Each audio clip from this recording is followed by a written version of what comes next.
هغه سرتیری چې د یو ویجاړ هیواد د رغولو هڅه کوي. ټوپک او بیلچه دواړه په یو وخت ورغاړي دي. د ترهګرۍ ګواښونه له یوې خوا، خو د هیواد د ابادۍ هیلې یې بې مثاله دي.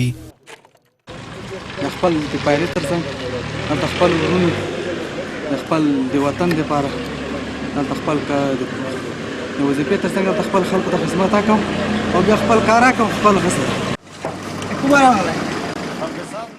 د جرمونو د مخنیوي په هدف یوه دقیقه پلټنه یې روزانه کار دی، خو په داسې شکل چې ټول خوښ برېښي. بریدمن جاوید د صبریو نسبتا ناامنه ولسوالۍ کې له تېرو 3 کالونو را په دې خوا د کمانډو په لیکو کې دنده لري. وایي چې د هیواد رغونه یې لوی ارمان دی. خپل وطن چې موږ خپل وطن چې په خپله جوړ نه کړو، موږ داسې نور څوک نه جوړوي. نه امریکا ته جوړوي، نه جاپان ته جوړوي. باید په خپله روزو خپل کار وکړو، خپله وظیفه ترسره کړو. جاوید داسې وختونه هم تجربه کړي چې له لوږې د مرګ ویره وه. د نمونې په ډول یې له غزني یادونه وکړه.